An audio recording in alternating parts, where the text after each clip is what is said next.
다 같이 묵상기도 드리며 살아계신 하나님께 예배드리겠습니다.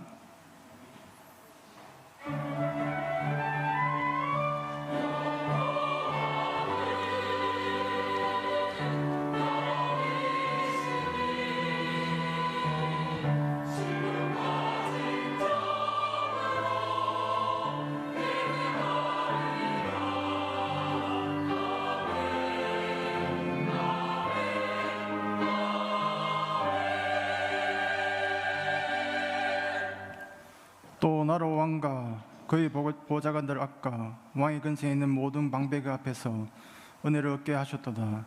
내 하나님 여호와의 손이 내 위에 있으므로 내가 힘을 얻어 이스라엘 중에 우두머리들을 모아 나와 함께 올라오게 하였노라. 아멘.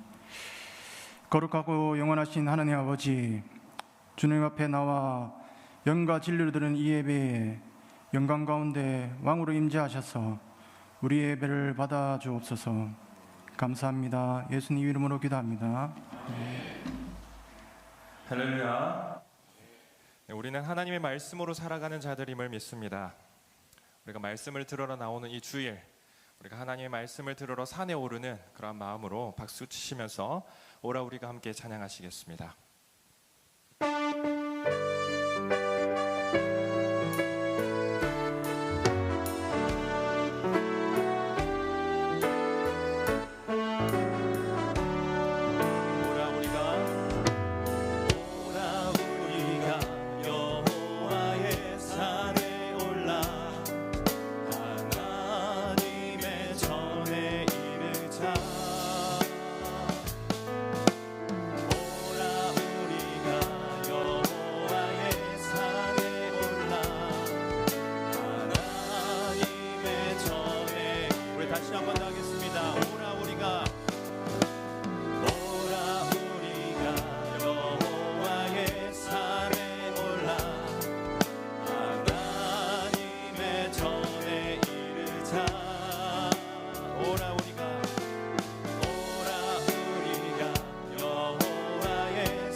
말씀은 예루살렘에서.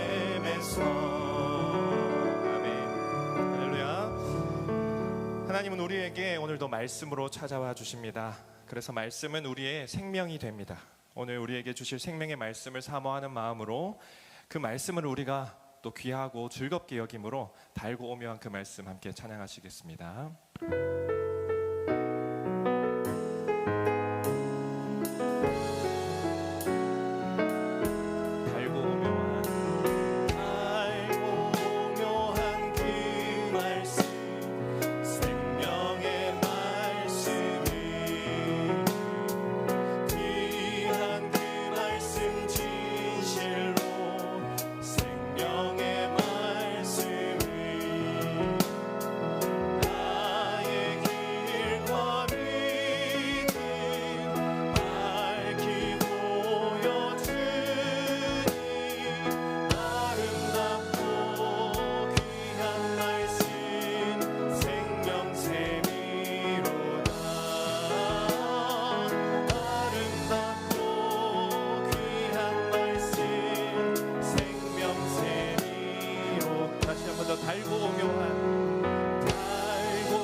나와 내 욕심을 따라 살아왔음을 이 시간 고백하며 하나님께 용서하여 달라고 기도합시다.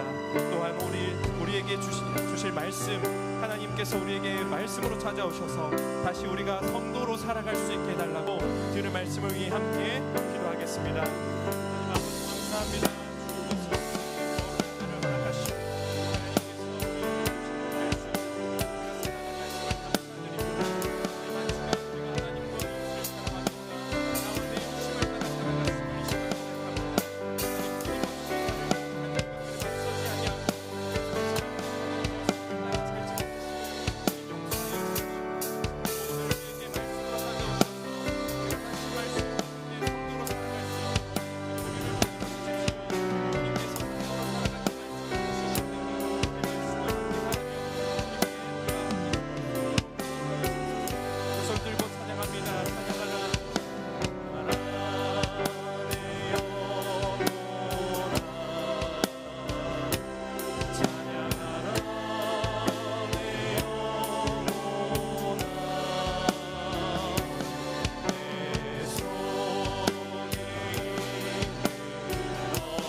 고백하겠습니다.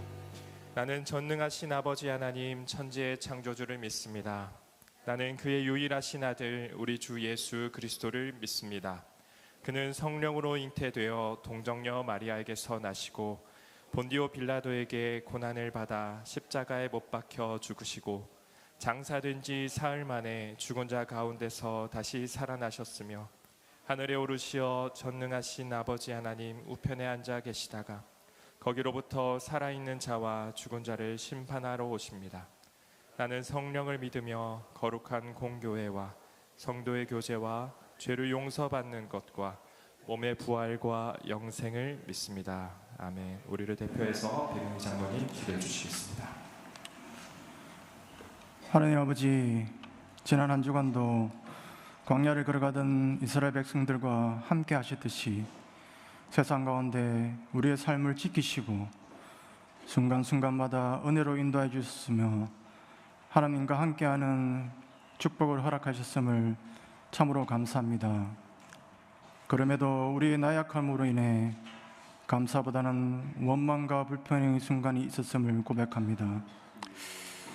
우리가 가진 모든 것이 하나님께서 베풀어 주신 은혜임에도 바람에 나는 겨와 같은 세상의 것에 목마르기도 하는 우리입니다. 무엇보다 때로는 다른 사람보다는 조금 나아 보인다고 마치 어려운 것처럼 우리를 속이며 형제를 정죄하는 교만의 자리에 앉곤 합니다. 주님, 이 예배 자리에 나와 주님 앞에 다시 엎드립니다.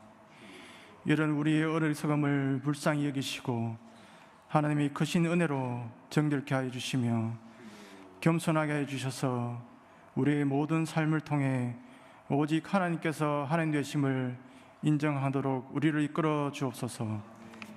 하나님, 이 나라의 분열과 갈등과 경제적 위기가 심화되며 정의와 사랑이 식어가는 시대입니다. 이 시대에 이 땅 위의 모든 교회가 하나님 말씀 위에 바로 서 있기를 원합니다. 교회야말로 소망을 잃어버린 이 시대에 참된 소망이 되게 하시고 세상이 보기에는 약하고 어리석은 것처럼 보이지만 교회된 우리 모두가 세상의 방법이 아닌 말씀으로 살아내며 각자의 자리에서 하나님 나라를 증언하게 하옵소서. 주님께서 사랑하시는 서문도 교회의 담임 목사님을 청빙하는 과정이 이제 막바지를 지나고 있습니다. 남은 과정 주님의 은혜 가운데 잘 마무리되게 하옵소서. 많은 말들이 오고 갔습니다. 하지만 이제부터는 각자의 뜻이나 입장에 따라 말하고 행동하는 것이 아니라 겸손히 하나님의 뜻을 물으며 하나님의 마음을 우리가 물으며 혹여나 더 이상의 분절이나 갈등의 말 대신 이제 서로 사랑하라 하나 되라고 말씀하신 그 말씀에 순종하며 그리스도 예수 안에서 함께 지어져가는 교회됨을 이루게 가게 하셔서 하나님 나라 확장에 더욱 쓰임받는 교회로 하나님이 기뻐하시는 교회로 사용하여 주옵소서. 아버지, 참으로 우리의 삶이 바쁩니다. 아니 바쁘게 몰아붙이고 있는 시대를 살아갑니다.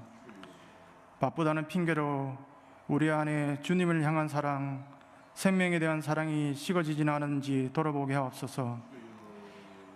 나 같은 죄인이 그리스도의 십자가 복음을 듣게 하시고 믿음으로 죄에서 자유를 얻게 된 그 은혜의 간격이 희미해지고 있지는 않은지 돌아봅니다.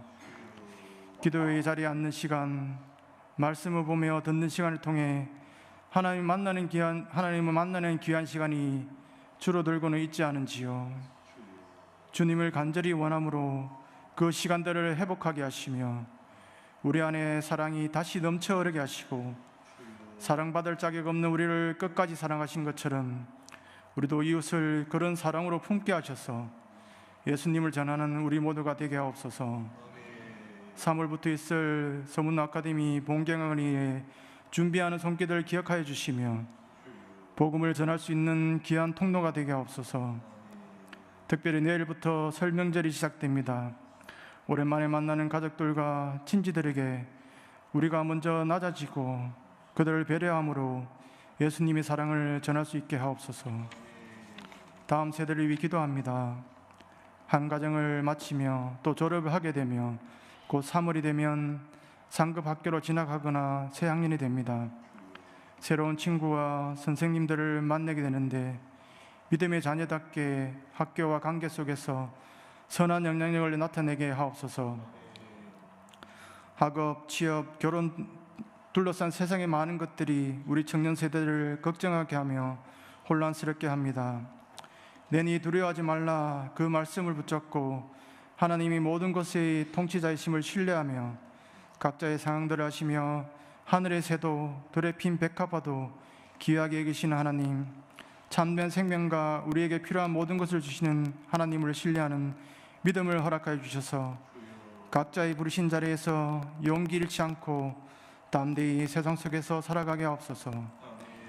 병중에 있는 지체들 회복 원회를 베풀어 주시며 경제적 어려움 가운데 있는 지체들에게 용기를 주시며 자녀 문제, 가족 간 갈등 속에 있는 지체들 위로하여 주시고 힘을 주셔서 추운 겨울이 지나고 봄이 오듯 소망 가운데 이 시간을 지나가게 하옵소서. 이제 말씀을 듣습니다. 말씀 전하실 제인호 목사님에게 성령님 능력을 더해 주시며 듣는 우리에게는 마음을 열어주셔서 하나님의 사랑과 은혜를 다시 기억하며 누리는 귀하고 복된 시간이 되게 하옵소서. 각자의 자리에서 예배를 돕는 손길을 기억하여 주시며 이 모든 것 예수님 이름으로 기도합니다.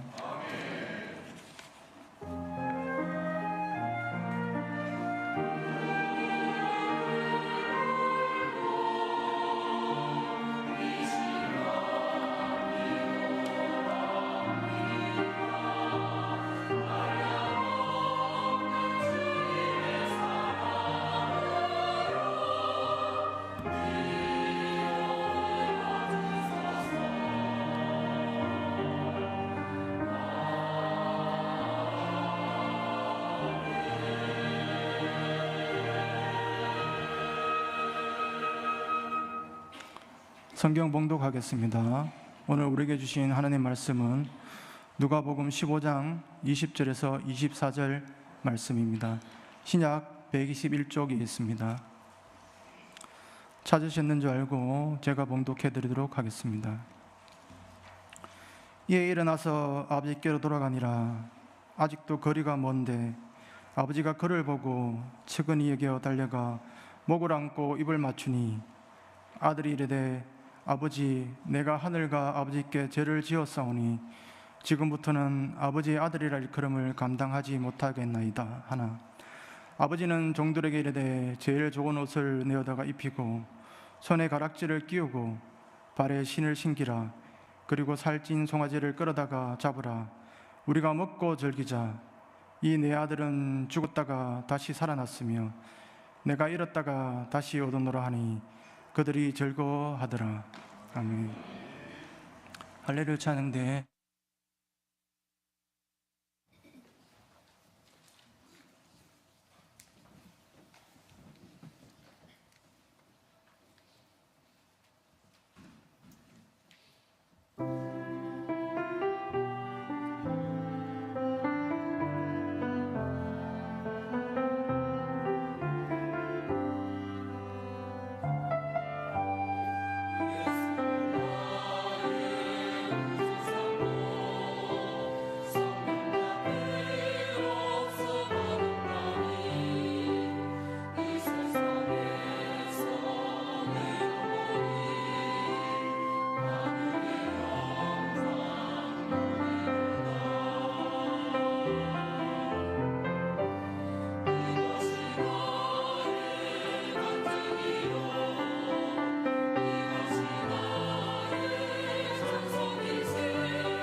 오늘 우리에게 말씀을 전하신 목사님은 창원에 있던 창원의 가음정교회를 심무하셨고 지금은 교단을 위해서 고신 사무총장으로 섬기고 계신 제인호 목사님이십니다.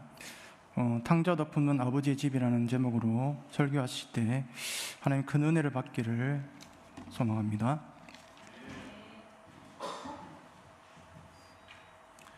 할렐루야. 반갑습니다. 스무노 교회는 우리 고신총회 역사에 아주 큰 족적을 남긴 귀한 교회입니다. 그리고 저 개인적으로도 스무노 교회에 대해서 굉장히 좋은 추억도 있고 또 감사한 마음도 많은 것은 제가 창원에서 목회를 하기 전에는 이제 총회 교육원 사역을 했었는데 그때 교사통신대학과 성경통신대학 뭐 이런 강의를 할 때 스무노 교회가 장소를 제공해 주셔서 제가 많을 때는 한 해에 4번씩 서문호 교회를 방문하곤 했었습니다.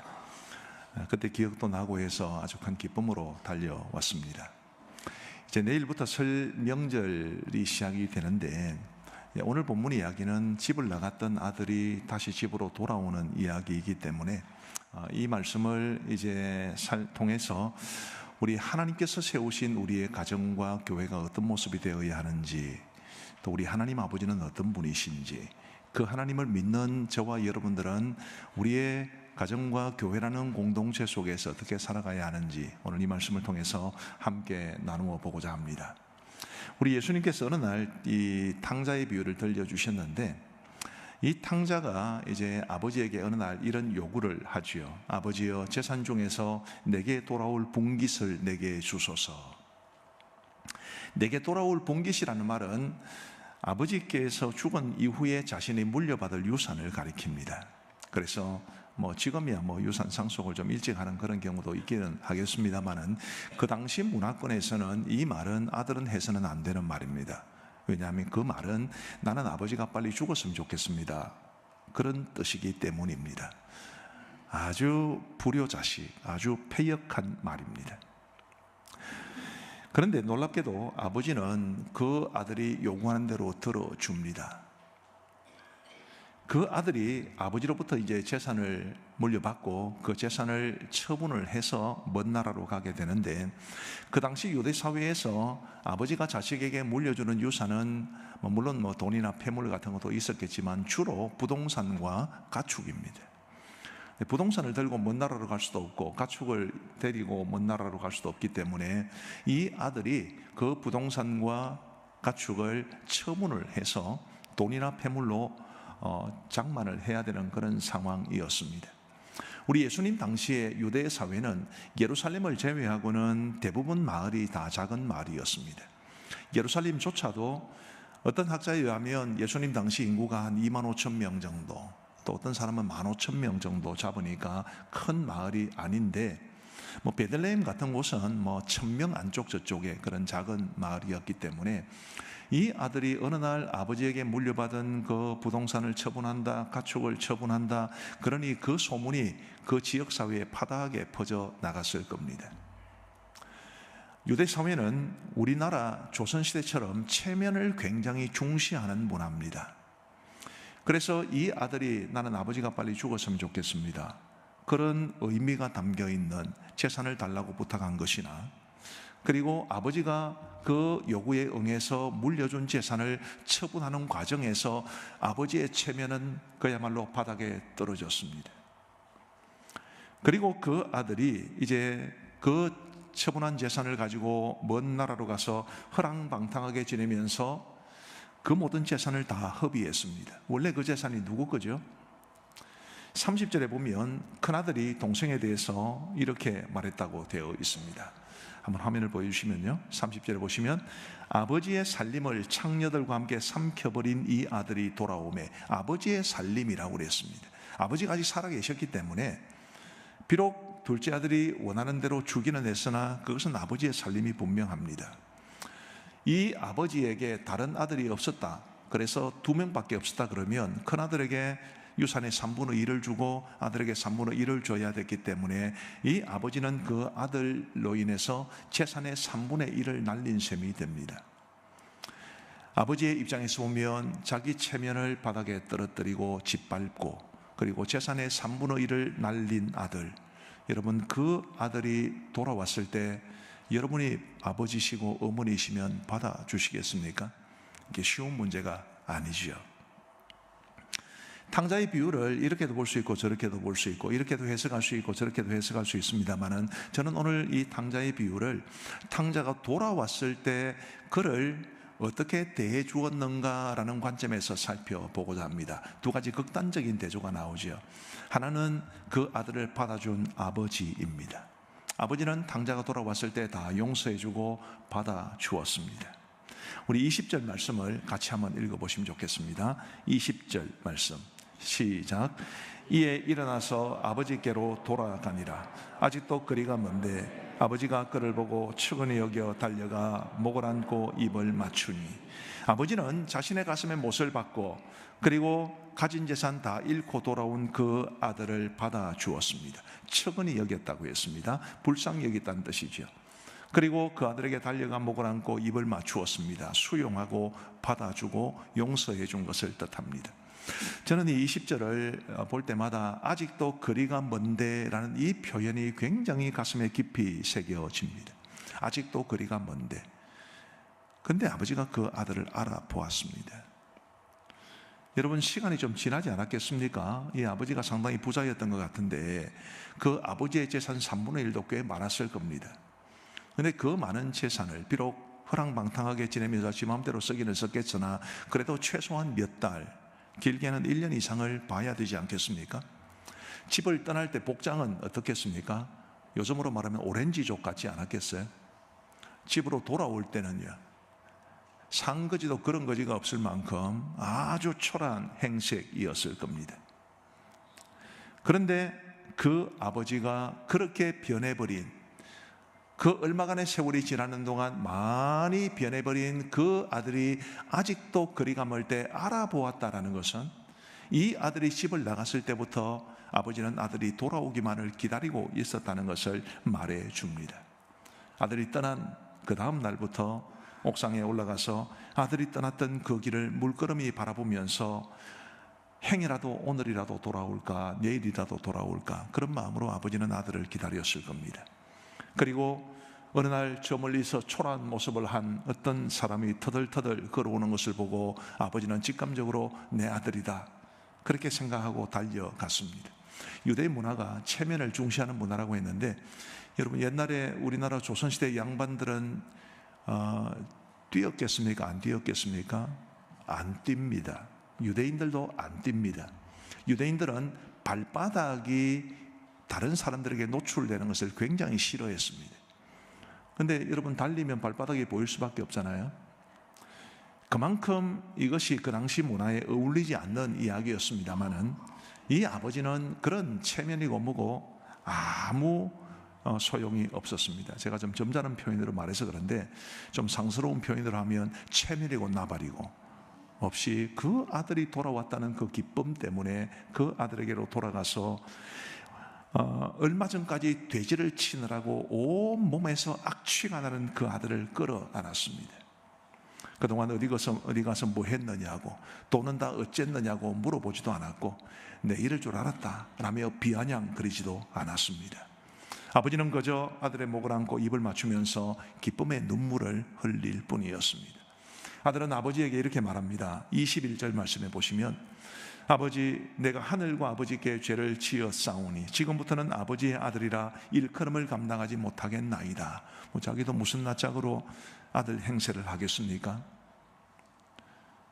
그러나 아버지는 아들의 말에는 대꾸도 하지 않고 이렇게 말합니다. 22절부터 24절까지를 보시면, 제일 좋은 옷을 내어다가 입히고 손에 가락지를 끼우고 발에 신을 신기라.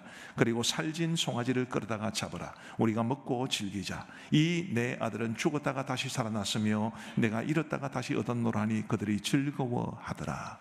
한마디로 말하면 아버지는 그 아들을 다 용서해주고 받아주고 회복시켜 주었습니다. 용서하고 용납하고 수용해 준 겁니다. 그러나 탕자의 형은 아버지와는 전혀 달랐습니다. 그 형은 동생을 품어주지 않았습니다. 그는 동생을 반기지도 않았고 받아들이지도 않았습니다.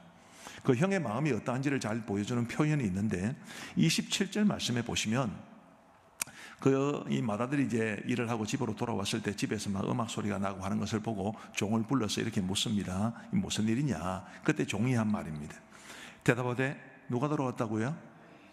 당신의 동생이 돌아왔음에, 이렇게 이야기를 했습니다. 종은 탕자를 큰형에게, 큰아들에게 당신의 종이 동생입니다, 이렇게 말을 합니다. 32절에 보면 아버지도 이렇게 말합니다. 이 내 동생은 죽었다가 살아났으며 내가 잃었다가 얻었기로 우리가 즐거워하고 기뻐하는 것이 마땅하다 하니라. 아버지 역시 그 큰아들을 향해서 네 동생이다, 이렇게 말합니다. 그런데 형은 뭐라고 말합니까? 30절 말씀에 보시면, 아버지의 살림을 창녀들과 함께 삼켜버린 이 아들이 돌아오매, 이 큰아들은 동생이라고 말하지 않습니다. 아버지 아들일지는 모르지만 내 동생은 아닙니다. 그래서 우스갯소리로 탕자가 돌아왔을 때 큰아들이 더 싫어했을까, 살찐 송아지가 더 싫어했을까, 뭐 이런 이야기가 있습니다만은, 이 큰아들은 절대로 동생을 받아줄 마음이 없었습니다. 이 탕자의 비유에서 맏아들은 그 당시의 유대 종교 지도자들이었던 바리새인과 서기관들을 가리키고, 탕자는 세리와 죄인들을 가리킵니다. 예수님께서는 이 비유를 통해서 세리와 죄인들이라 하더라도 그들이 진심으로 회개하고 돌아오면 하나님 아버지는 다 받아주신다. 그런데 이 바리새인과 서기관들은 그들을 절대로 받아주지 않았기 때문에 우리 하나님께서 그들을 책망하시기 위해서, 우리 예수님은 그들을 책망하시기 위해서 이 비유의 말씀을 주신 겁니다. 학자들은 이 탕자의 비유에는 2명의 탕자가 등장한다고 말합니다. 한 탕자는 집을 나갔다가 돌아온 탕자, 한 탕자는 집에 머물러 있던 탕자. 비록 집을 떠나지는 않았지만 아버지의 마음을 전혀 몰랐던, 아버지의 마음을 전혀 함께하지 못했던 탕자가 있었고, 그가 바로 큰아들이었다라고 말을 해줍니다. 이것이 탕자의 비유입니다. 이 탕자의 비유를 통해서 우리가 어떤 교훈을 받고 어떻게 이 말씀을 적용해야 되겠습니까? 2가지를 말씀드리고 싶은데, 첫 번째는 우리가 사람들을 대할 때 하나님 아버지의 마음으로 대해야 합니다. 그래야 되지 않겠습니까? 자녀는 부모를 닮는 법입니다. 하나님의 자녀인 우리가 하나님을 닮아야 되지 않겠습니까? 하나님 아버지의 마음은 너그러움입니다. 용서하고 용납하고 수용해 주는 마음이지요. 우리가 가정에서 가족들을 대할 때도 그런 마음을 가져야 하고, 교회에서 성도들을 대할 때도 그러해야 합니다. 사람을 너그럽게 대해 줄 수 있는, 설령 잘못을 범한 사람에 대해서도 용서하고 용납할 수 있어야 하고, 설령 내 기대에 미치지 못하는 사람들도 품어줄 수 있어야 합니다. 그것이 하나님 아버지의 마음입니다. 이 비유는 저와 여러분들에게 묻습니다. 당신은 탕자 같은 사람을 대할 때 아버지와 같은 모습으로 그들을 대하는가, 아니면 맏아들과 같은 모습으로 그들을 대하는가? 안타깝게도 오늘날 많은 가정에서 가족들을 품어주지를 못합니다. 원래 가정, 가족, 부부, 부모, 자녀, 형제, 얼마나 따뜻한 말들입니까? 근데 이 따뜻한 말들이 지금은 그 따뜻함을 잃을 만큼 오늘날 우리 현대인들의 가정이 썩 그렇게 행복하지도 않고 따뜻하지도 않습니다. 이번 설 명절에 이제 많은 분들이 부모님을 찾아뵙고 자녀들이 찾아오고 흩어져 있던 형제 친지들을 만나고 그러실 텐데, 그런 만남이 기대가 될까요? 스트레스가 될까요? 통계적으로 우리나라에서 부부 갈등이 최고조에 이르는 때가 명절이라고 그럽니다. 이 좋은 명절이 왜 최고조에, 그 갈등이 최고조에 달하고 이혼율도 이 명절이 지나면 급격하게 올라가는 이유가 뭐겠습니까? 사람들을 너그럽게 대해줘야 되는데, 서로 돕고 서로 협력하고 서로 함께 이 명절을 지내고 또 사람들을 그렇게 대해줘야 되는데, 그러지를 못하기 때문에 이 명절이라는 좋은 계절에도, 좋은 시절에도 가족들을 대하는 것이 썩 마음 편치 않은 그런 모습이 있습니다. 안타깝게도 오늘 이 시대에 많은 그리스도인들의 가정도 믿지 않는 사람들의 가정보다는 훨씬 낫기는 하겠지만, 그래도 많은 갈등들이 존재합니다. 어떤 한 사람이 있었는데, 이 사람이 이제 연세대를 나온 사람인데요, 아버지와의 관계가 굉장히 좋지 않았습니다. 아들이 공부 못한다고 아버지가 너무 구박을 많이 했대요. 연세대를 나왔는데. 그 아버지가 서울대를 나오시고 한국의 원자력 공학에서 아주 큰 역할을 맡았던 분입니다. 그 친구 누나가 하나 있는데, 누나도 서울대를 나오고 미국의 아이비리그 중에 하나인 콜롬비아에서 박사학위까지 받았습니다. 그러니 연세대쯤이야 공부를 못하는 거죠. 근데 이 아들이 늘 공부 못한다고 그렇게 구박을 받습니다. 그래서 얘가 별로 소망이 없어요. 부모가 그렇고 누나도 그렇고 하니까, 원래 머리가 좋은 집안이니까 연세대는 들어갔습니다만은 별로 삶에 흥미가 없습니다. 아무리 해도 아버지에게 인정을 받지 못합니다. 그래서 얘가 대학을 들어가서 연극에 심취하게 됐는데, 아버지는 또 그런 아들이 못마땅해서 꼭 공부도 못하는 것들이 그런 데 관심을 쏟는다고. 이 아이가 너무 아버지에 대한 상처가 많습니다. 저한테 그런 이야기를 해 주었습니다. 한 목사님, 저는 우리 아버지가 가시는 곳이라면 어디든 가지 않습니다. 설령 그곳이 천국이라 해도 저는 안 갑니다. 웃으셨는데 저는 울었습니다. 너무 슬픈, 아버지하고의 관계가 얼마나 안 좋았는지, 아버지가 얼마나 싫었으면 아버지가 가시는 곳이면 천국이라도 나는 안 갑니다. 왜 그렇게 되었을까요? 물론 아들 문제도 있겠죠. 그러나 좀 아버지가 품어주셨으면. 그래도 아들은 미숙한 연세대 들어가기 전까지는 청소년 시절, 어린이 시절 보내면서 아직은 미숙했으니까 좀 아버지가 품어주셨으면 얼마나 좋았을까. 문제 하나 내겠습니다. 공부 못한 애들은 지가 공부 못하고 싶어서 못합니까? 그게 아닌데 나름대로 열심을 내지만 그 결과가 부모의 기대치에 미치지 못했을 뿐인데 부모가 그것을 용납하지 못하기 때문에 참 이런 비극적인 일이 있지 않은가 싶어서 굉장히 마음이 아픕니다. 우리 사랑하는 성도 여러분, 부디 가족들을 너그럽게 대해 주시기를 바랍니다. 하나님 아버지의 마음으로 우리가 정말 가족들에게 사랑을 베풀고 섬겨주고 너그럽게 대하고 그렇게 하는 것이 가족들을 살리고 가정을 세우는 길인 줄 믿습니다. 교회도 그래야 되죠. 여러분, 교회도 갈등이 많습니다. 한 번은 제가 섬겼던 교회에서 이런 일이 있었습니다. 목양실 바로 밑에가 주방이었는데 굉장히 시끄러운 소리가 들리더라고요. 토요일 날 아마 주일 식사 준비하면서 싸움이 일어났던 모양입니다. 제가 우리 여전사님을 보내가지고 무슨 일인지 물어보니까 주일날 점심때 메뉴가 미역국이었는데 그 미역국 끓일 때 미역을 먼저 볶아서 넣어야 되는지 생미역을 넣어도 되는지를 가지고 싸웠다고 그래요. 여러분, 미역국 끓일 때 미역 볶아 넣으면 더 맛있죠? 생미역 넣어도 돼요. 저도 자취하면서 생미역으로 많이 넣고 미역국 끓여 봤습니다. 그냥 먹을 만합니다. 제가 너무 마음이 아파서 우리 여전사님을 다시 주방으로 보내서 내일 점심 식사 저는 안 합니다. 주방에서 싸우면서 만든 미역국 저는 먹기 싫습니다. 분명하게 통보하라고 그랬는데 저는 그 다음날 주일날 식사하지 않았습니다. 싸움은 어떻게 되는지 저는 잘 모릅니다. 왜 이런 일들을 가지고 서로 다투는지. 제가 아마 모르긴 해도 서문로 교회도 담임 목사님을 청빙하는 것이 워낙 크고 중요한 일이었기 때문에 서로 생각이 달랐을 수도 있습니다. 원래 크고 중요한 일은 더 마음이 맞지 않는 경우가 많고 갈등이 있는 경우가 많지요. 그러나 여러분, 내 생각을 이야기하고 내 주장을 말하는 것은 좋지만 다른 사람들의 말에도 귀를 기울일 수 있어야 되고 결과를 승복할 수 있어야 되고 그게 사람들을 너그럽게 대해주는 것 아니겠습니까? 부디 이제 이 서문로 교회도 새로운 목사님을 모시고 새로운 목사님이 오셨다고 해서 갑작스럽게 교회가 변화되는 것보다는 온 성도들이 하나 되는 것이 훨씬 더 중요합니다.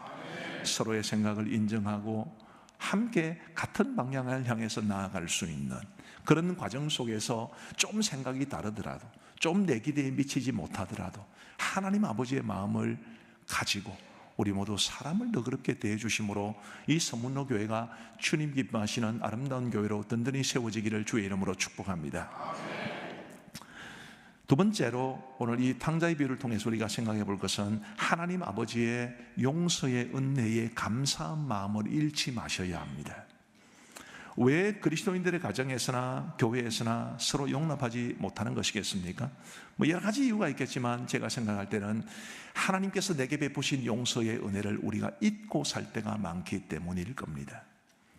우리 골로새서 3장 13절을 화면을 보시면서 같이 한번 읽어 보시겠습니다. 골로새서 3장 1절부터 13절. 자, 시작. 누가 누구에게 불만이 있거든 서로 용납하여 피차 용서하되 주께서 너희를 용서하신 것 같이 너희도 그리하고 주께서 너희를 용서하신 것 같이 너희도 용서하고 용납하라, 이렇게 말씀하셨는데 주께서 너희를 용서하신 것 같이는 정도를 이야기할 수도 있고 체험을 이야기할 수도 있습니다. 정도를 이야기한다는 것은 이런 뜻이죠. 우리가 형제를 용서하고 용납해야 되는데 어느 정도까지냐면 주께서 우리를 용서하신 것처럼 그 정도까지 용서해야 된다라는 것을 말씀하시는 것이고, 체험을 이야기한다는 것은 주께서 나를 받아주시고 용서해 주시고 용납하신 것을 체험해야 나도 형제를 용서하고 용납할 수 있다는 뜻입니다. 그런 측면에서 여러분 한번 물어보십시다. 여러분이 탕자의 비유에 나오는 탕자에게서 여러분의 모습이 보이십니까? 저는 제 모습이 보입니다. 제가 탕자 같은 사람이었습니다. 죄와 허물로 죽었던 인생이고 죄로 인해 하나님의 원수 되었던 인생이었습니다. 모태신앙이었기 때문에 어릴 때부터 교회를 다녔고 예수님을 영접했고 지금은 목사로 살아가고 있지만 지금도 제 속에서 그리스도의 성품보다는 옛 성품이 불끈불끈 솟아나오고, 우리 하나님의 기대에 저를 비추어 보면 한없이 부족하기만 한 저의 모습이 보이기 때문에 저는 이 당자가 곧 저의 모습이라고 봅니다. 아버지께서 그 당자를 받아주신 것은 하나님께서 저를 받아주신 것이라고 저는 봅니다. 우리 사랑하는 성도 여러분, 그 하나님의 우리를 받아주시고 우리의 죄를 용서하시는 은혜가 없었으면 우리가 어찌 이 자리에 앉아 있을 수 있겠습니까? 찬송가 214장, 나 주의 도움 받고자 주 예수님께 빕니다. 그 구원 허락하시사 날 받아주소서. 후렴이 어떻게 되나요? 내 모습 이대로 주 받아주소서. 날 위해 돌아가신 주 날 받아주소서. 내 모습 이대로 날 받아주소서. 우리 찬송을 그렇게 합니다. 근데 우리가 그렇게 찬송하지 않아도, 기도하지 않아도 사실 하나님이 우리를 그렇게 받아주신 겁니다. 그 하나님의 놀라운 은혜를 우리가 받았다면 우리가 마땅히 우리의 기대에 미치지 못하는 사람이라도 품어주고 받아줘야 되지 않겠습니까? 킨츠기라는 말을 들어보셨는지 모르겠습니다. 일본어인데요, 이 값비싼 도자기 같은 것이 이제 깨어졌을 때 그것을 복원하는 기법을 말합니다. 한번 화면을 한번 보여주시겠습니까? 지금 화면으로 보시게 될 이것이 킨츠기 기법으로 복원된 그릇인데요, 이제 그릇이 깨졌을 때 금이나 은과 같은 보석을 악교에 섞어 가지고 그 조각들을 붙여서 만드는, 복원시키는 기법이 킨츠기 기법입니다. 이 킨츠기 기법을 통해서 복원된 제품들은 원래의 제품보다 훨씬 더 높은 가치를 지닌다고 합니다. 상하고 깨졌던 것을 회복시켜 주시는 하나님의 은혜 같다는 생각을 저는 늘 하고 있습니다. 내가 하나님의 기대에 미치지 못하고, 내가 하나님의 마음을 아프게 하고, 내가 하나님에게서 멀어지고, 그런데 하나님께 돌아오기만 하면 하나님께서는 저런 방식으로, 아니 저보다 훨씬 더 은혜로운 방식으로 저를 받아주시고 품어주셨기 때문에 저는 여기까지 올 수 있었습니다. 찰스 스윈돌 목사님은 이런 말씀을 하셨습니다. 하나님은 깨지고 상한 것에서 쓸모있고 아름다운 것을 만들어내는 전문가시다. 그 하나님의 손길이 오늘 저와 여러분들을 만드셨다면 우리도 형제들을 받아주고 품어주고 용서해 줘야 되지 않겠습니까? 문제는 그렇게 되지 못하는 것이 바로 이 하나님의 용서의 은혜를 잃어버렸기 때문입니다. 우리 사랑하는 성도 여러분, 절대로 잃지 마시기를 바랍니다. 나같이 부족한 죄인, 죽어 마땅한 죄인, 이 죄인을 받아주시고 지금도 너무 많은 실수를 범하고 너무 많은 죄를 범하고 내 속이 정말 더러운데 내가 회개하기만 하면 나를 받아주시고 용서하시는 그 하나님의 은혜가 있기 때문에 내가 지금도 살아가고 있다는 것 한순간도 잊지 마시고, 은혜를 받았으니 그 받은 은혜를 다른 사람들에게 베풀며 너그러운 마음으로 용납하고 용서하며 살아갈 수 있는 우리 모두가 되기를 주의 이름으로 축복합니다. 이제 말씀을 맺습니다. 사랑하는 성도 여러분, 가정은 어떤 곳이 되어야 합니까? 교회는 어떤 곳이 되어야 되나요? 가장 따뜻한 곳, 가장 따뜻한 곳이 되면 좋겠습니다. 지금 여러분들이 살아가시는 삶의 현장은 거의 전쟁터 같은 곳이 아닙니까? 우리가 이 땅을 살아갈 때 얼마나 힘들고 얼마나 어렵습니까? 스트레스 가득한, 성령으로 충만해야 되는데 스트레스로 충만해야 한다는 말이 있는데, 정말 우리가 이 땅을 살아갈 때 걱정과 염려가 많고 스트레스가 얼마나 많습니까? 근데 그런 마음을 가지고 돌아왔을 때 가정에서 위로받고, 가정에서 마음이 회복되고, 교회 와서도 마찬가지, 교회 와서도 우리 성도들을 만나는 것이 기쁨이 되고, 그래서 함께 하나님 앞에 예배를 드리는 것이 우리에게 은혜가 되고, 그런 정말 따뜻하고 하나님의 은혜가 살아 숨쉬는 여러분의 가정과 이 서문로 교회가 되기를 주님의 이름으로 축복합니다. 그런 교회를 만드는 것이 여러분들의 몫입니다. 우리가 교회 아닙니까? 우리가 가정이고 우리가 가족 구성원인데 누구에게 맡기지 마시고 내가 먼저 하나님 아버지의 마음을 품고 살아가심으로써 여러분의 공동체가 정말 주의 은혜로 충만한 아름다운 공동체가 되기를 간절히 소망합니다. 자비하신 아버지 하나님 감사합니다. 우리 주님 피로 값주고 세우신 이 귀한 서문로 교회에 부정한 종을 보내셔서 말씀 전하게 하여 주신 것 감사합니다.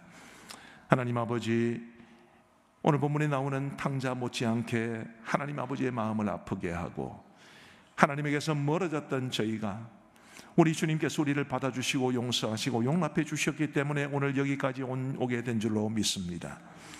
그 놀라운 하나님의 은혜를 받았으니 우리도 오늘 본문에 나오는 이 아버지의 마음, 하나님께서 우리에게 보여주신 그 하나님의 마음으로 이 땅을 살아가면서 우리의 가정을 섬기고 교회를 섬기며 하나님 기뻐하시는 아름다운 공동체로 세워가게 하여 주옵소서. 감사를 드리오며 구주 예수 그리스도의 이름으로 기도하옵나이다. 아멘.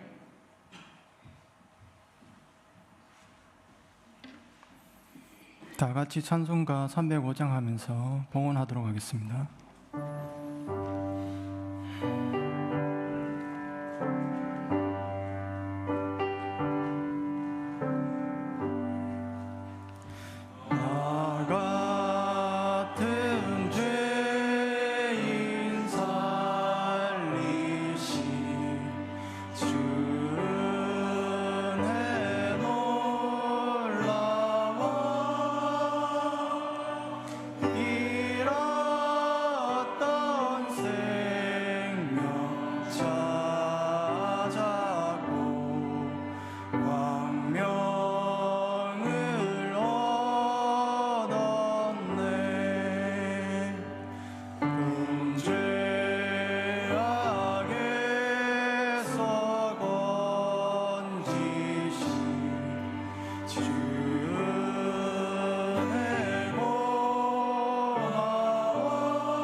목사님 나오셔서 헌금을 위해서 봉헌 기도해 주시겠습니다. 자비로우신 하나님 아버지, 은혜롭고 복된 주의 날을 허락하시고 우리 하나님 앞에 나와 예배 드리게 하여 주심을 진심으로 감사합니다. 이 예배를 통해 하나님 영광 받으신 줄로 믿습니다. 이제 우리 성도들이 사랑과 믿음과 그리고 헌신의 고백을 담아 주 앞에 드리는 예물을 기쁘게 받아 흠양하여 주옵시고 그 드린 손길마다 하늘의 복과 땅의 복으로 충만히 채워 주옵소서.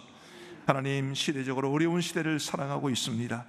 우리 서문호 교회 모든 성도들의 가정 위에 하나님께서 복의 복을 다하여 주옵시고 이 힘겹고 어려운 세상 속에서 하나님의 은총 부여잡고 살아갈 수 있도록 도와 주옵소서. 우리 서문호 교회 성도들의 가정이 행복하게 하시고 생업과 직장이 복을 받게 하시고 자녀들의 앞날을 선하게 인도하시고 연세 많이 드신 어르신들과 또 성도들의 연로하신 부모님들의 남은 생애를 주님이 지켜 보호하여 주옵소서. 우리 주님 피로 값주고 세우신 서문로교회가 이곳에서 이 지역에서 하나님의 구원의 방주의 역할을 잘 감당할 수 있도록 도와주시옵고, 이제 하나님께서 보내실 새로운 담임 목사님과 함께 온 성도들이 한 마음이 되어서 우리 하나님이 기뻐하시는 아름다운 교회를 이루어가게 하여 주옵소서. 하나님께서 기름 부어 세우신 우리 귀한 장로님들을 기억하시고 당회를 축복하시고 온 교회가 당회를 중심으로 하나 될 수 있도록 역사하여 주옵소서. 감사를 드리오며 구주 예수 그리스도의 이름으로 기도하옵나이다. 아멘.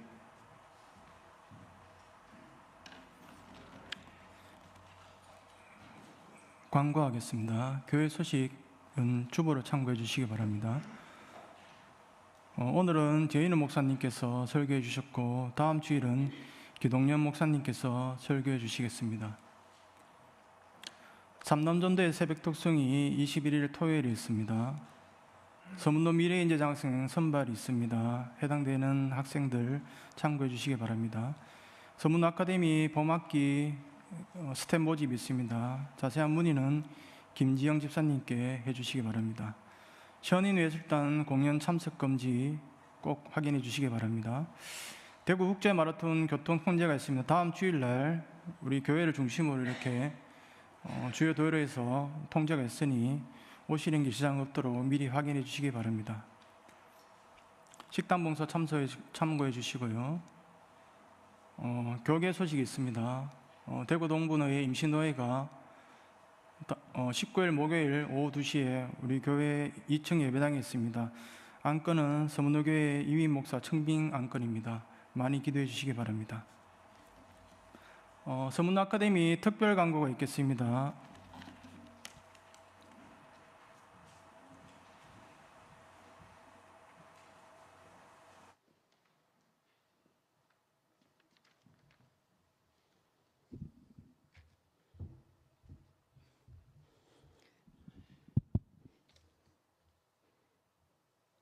제 얼굴이 잘 보여야 되니까 하나님의 은혜 안에 함께 서 있는 서문로 교회 성도 여러분, 안녕하십니까? 서문로 아카데미 팀장 김지영입니다.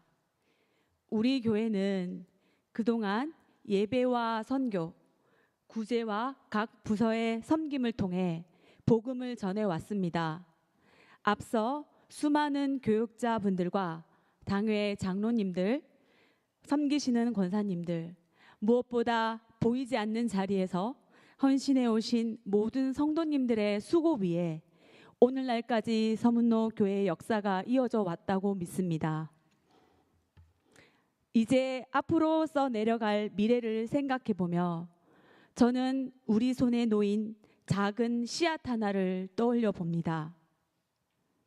사과 속의 작은 씨앗 하나에는 앞으로 맺힐 셀 수 없는 사과의 가능성이 담겨 있습니다.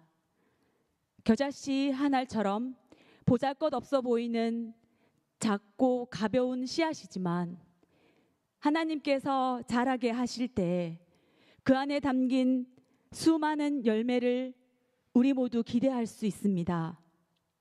지금 우리가 섬기고 있는 서문로 아카데미 사역은 교회의 여러 사역 가운데 하나님께서 이 시대에 우리에게 맡기신 또 하나의 전도의 씨앗이라고 생각합니다. 이것이 전도의 유일한 방법은 아닙니다. 또한 우리 교회 사역의 전부도 아닙니다. 그러나 하나님께서 우리 교회에 맡기신 이 사역이 교육과 배움을 통해 이 지역과 자연스럽게 연결되는 지금 시대에 하나님께서 사용하실 통로가 될 것이라 믿습니다. 성도들의 기도와 관심, 그리고 이웃에게 건넨 소개 한마디가 바로 이 씨앗에 물을 주는 일입니다. 3월 14일 토요일 봄학기 개강을 앞두고 있습니다.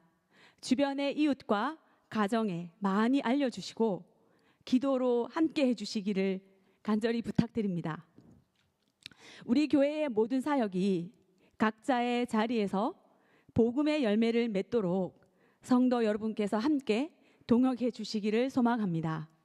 자세한 과목 소개와 일정들은 나눠드린 브로셔를 참고해 주시면 감사하겠습니다. 감사합니다.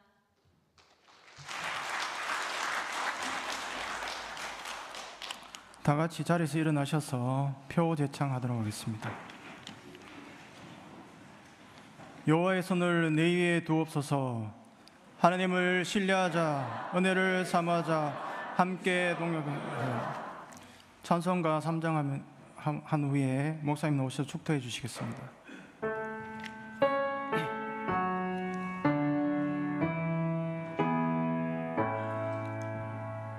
성부 성자와 성령 찬송과 영광 돌려보내세. 태초로 지금까지 또 영원 무궁토록 성삼위께 영광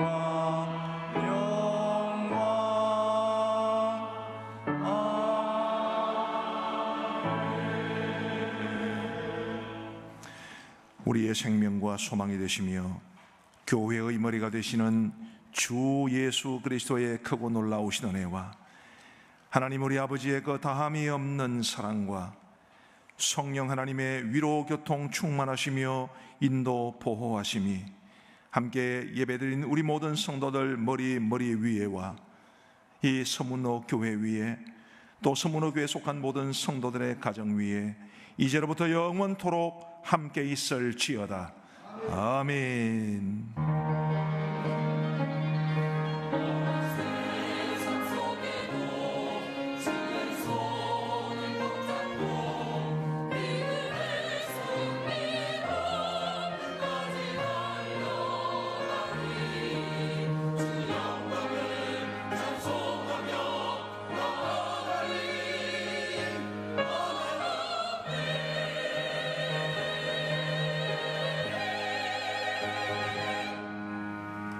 다 같이 찬송가 358장 1절 찬송하시겠습니다.